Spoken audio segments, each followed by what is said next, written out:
policy maker, as a lawmaker, as a political person who wants to shape society based on the values that we come to politics for. Let me frame this whole concept of growth and sustainability as kind of having a tension with each other. Now, I'm a fairly kind of numbers nerd kind of guy, so I throw out a lot of numbers and a lot of basic principles. You can look them up on the internet.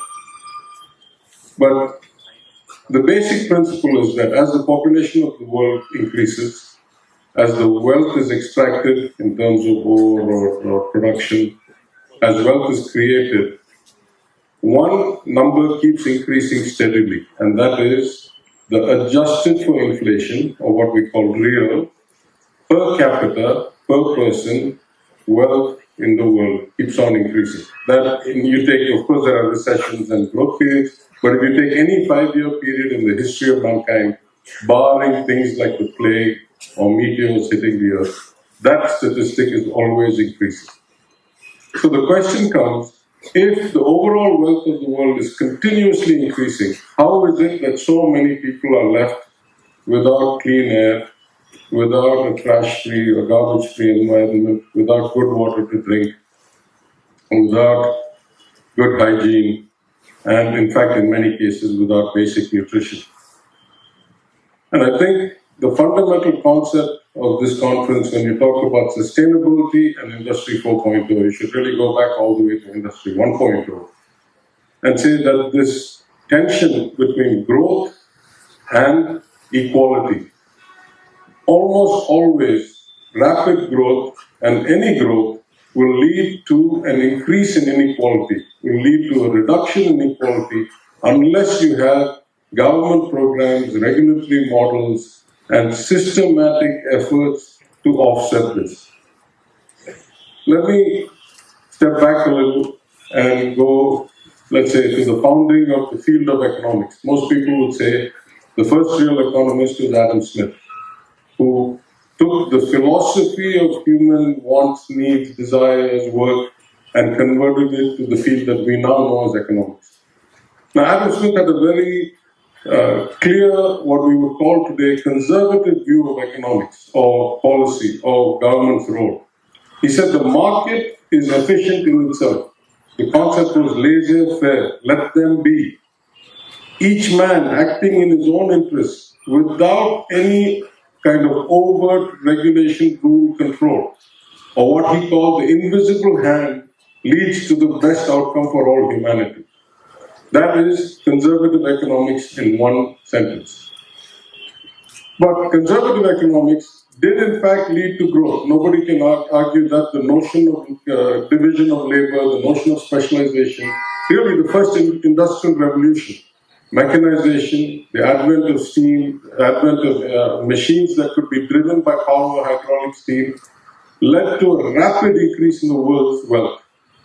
Huge increase in the world's wealth. But it also led to rapid increases in inequality. In fact, so much so that somebody like a Karl Marx observed this divergence and said the returns to capital, the industrialists, the owners, are going to be so high and the workers are going to be so powerless and end up getting smaller and smaller pieces of the pie, and automation will make many of them laid off, that you will have blood on the streets revolution. You will have social strife and capitalism will fail because you will have a social revolution or the actual workers of the world will revolt. Now, in theory, democracy is supposed to take care of this. Why do governments exist? Our job is to make sure that society stays together. It doesn't drift apart. In many ways, communally, caste-wise, but most of all economically. Our job is to make sure that we raise finances or raise money to the government from those who can afford to pay and use that money to do 3 or 4 basic things. Build public goods and services, drinking water, roads, lights, so that everybody's quality of life goes up. We are supposed to create an environment for growth. We set up a system of calm, police, safety, land rights, titles, licenses that allows people to come and create wealth through factories, services, businesses, and so forth. And we are supposed to provide a safety net for those who will fail. Nobody will go through life without failing at some point. Some will fail so badly that they will need state assistance, whether it's unemployment assistance, cheap food, free healthcare, whatever it is. So in theory, Karl Marx's dire predictions are offset if you have a democratically elected government, because the people are sophisticated enough to know what is a sustainable model where I don't end up having to breathe foul air because the rich man lives in a big tower with air purifiers. But in practice, we find every time there is a big innovation, Industrial Revolution 1.0, Industrial Revolution 2.0, electricity, transportation, another huge surge in wealth, another huge surge in inequality. Industrial Revolution 3.0, going back 20, 30 years, where we first got personal computing, online data analysis, before the internet I'm talking about. Again, globalization, efficiencies in manufacturing, supply chain management, all the things that came with it led to a huge increase in wealth, but also to a huge increase in inequality, and therefore were unsustainable. Anytime you have rapid increases in inequality, you are against sustainability, not just sustainability in terms of environmental conditions, but sustainability in terms of social construct. Why should people who are continuously being pushed down their quality of life or not participating in growth, why should they buy into a system and stay calm and peaceful and keep on going to vote? It doesn't make sense. People work in their own interest, people vote in their own interest. So if you look at it, anybody who's done any kind of economic textbook study, we can show mathematically that all these innovations increase overall wealth, overall production. In fact, globalization, the removal of trade barriers, we can show mathematically, must increase overall production in the world. What we cannot tell, like we could not tell in Industrial Revolution 1 or 2 or 3, what we cannot tell at all is who gets the benefit of this increase. And we can almost certainly tell that it will not be spread evenly. Not everybody will participate equally in this upside. So by definition, we know that some people will benefit disproportionately and others will find themselves at the bottom end of that pile.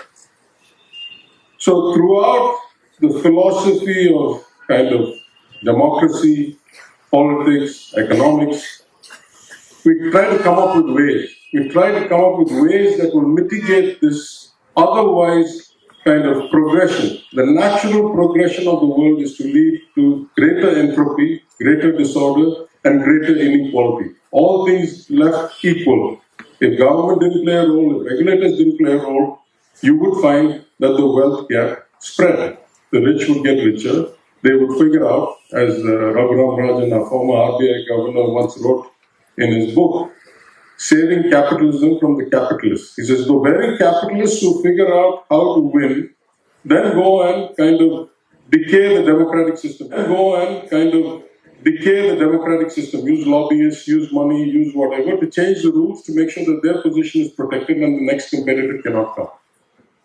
So unless you have some active intervention, you will find that this spread of inequality increases and you will have, therefore, a reduction in sustainability. These models are not sustainable. Now, I just say a few things before we go to the questions. We have many tools that we use to tackle this. I'm an ex-banker, so we watch what the Federal Reserve or the RBI does. The central banks can use monetary policy as a way of kind of ensuring that the market doesn't get overheated or that the crashes are not too painful, and of making sure that everybody gets to participate by having regulated capital markets and financial markets where even small kind of savings can be used to buy shares in the market. We have fiscal policy. The government can decide in certain times that it needs to increase its spending. It can direct where that spending should go. For example, I come from Tamil Nadu, a state that is always focused on kind of social equality and social justice. We just finished our budget presentation 2 weeks ago. I kicked off the debate for my party and I congratulated the government. I said, I'm happy to see that you have allocated a record amount of 4,000 something crores for the development of Adi Dravida youth hostels, tuitions, colleges, schools, for what is 18% of the population, and then another 1,000 crores for the backward classes and the most backward classes, which is about 50% of the population. Note the ratio here. You find the most oppressed, you give them the greatest uplift. You find the less oppressed, you give them less uplift. What we are trying to do is create a level playing field. If we don't do these things, we are going to find that the notion of sustainability leads to conflict. It leads to conflict person to person, rich person to poor person. It leads to conflict state to state. We are starting to see that now. I just give you a stark contrast. I come from Tamil Nadu. In Tamil Nadu, the average age today is 31. The total fertility rate, the birth rate is 1.6. The per capita income is over 2 lakh rupees. The average education is +2 graduate, high school graduate. And 48% of college-age kids enroll in a college.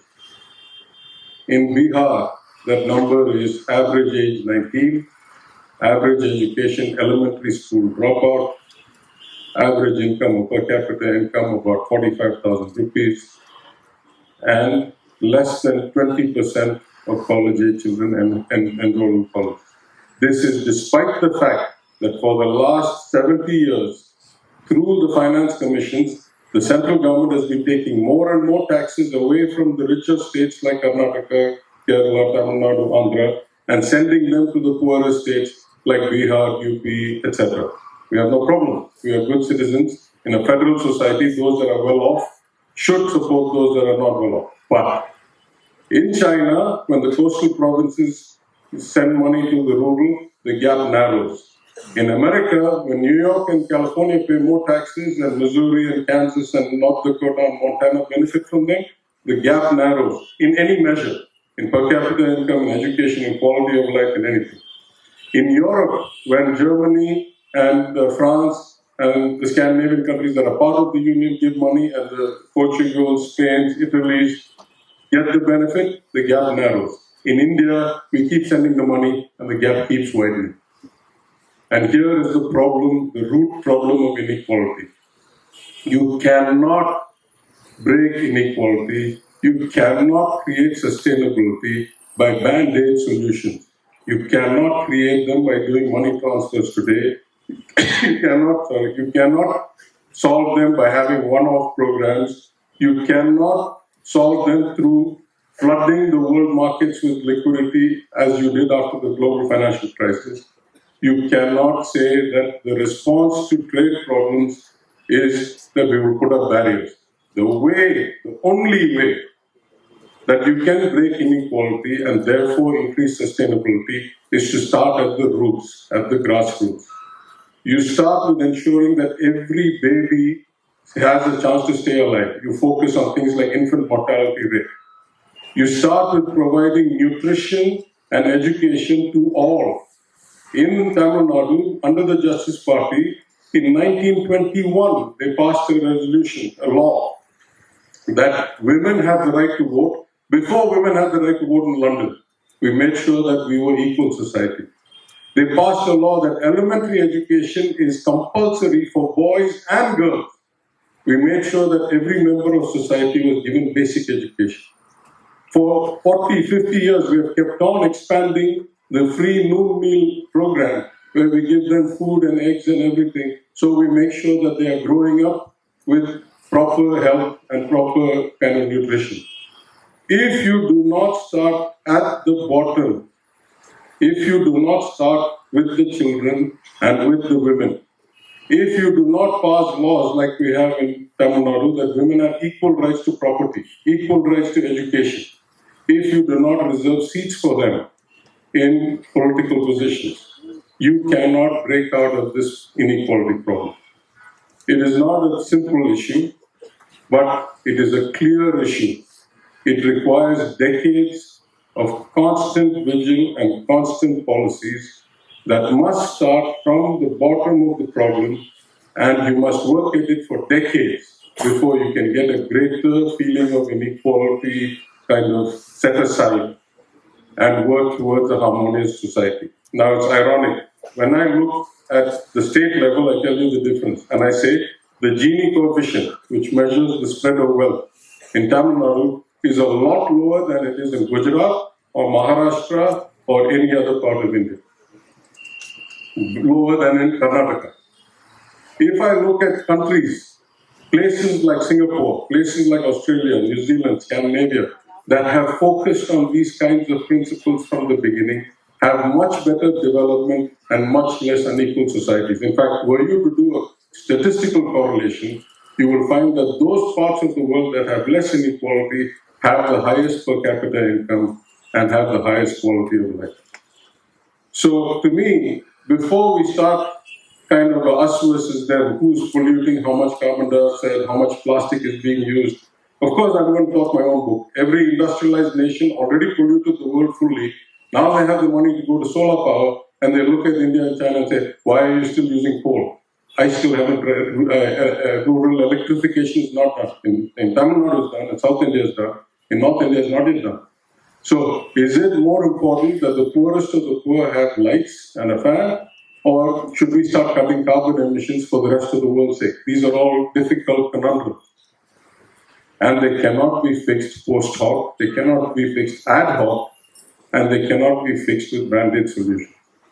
So with that, let me just thank you again for this opportunity, and I hope I've given you enough thoughts to either think about or, what can I say, refute.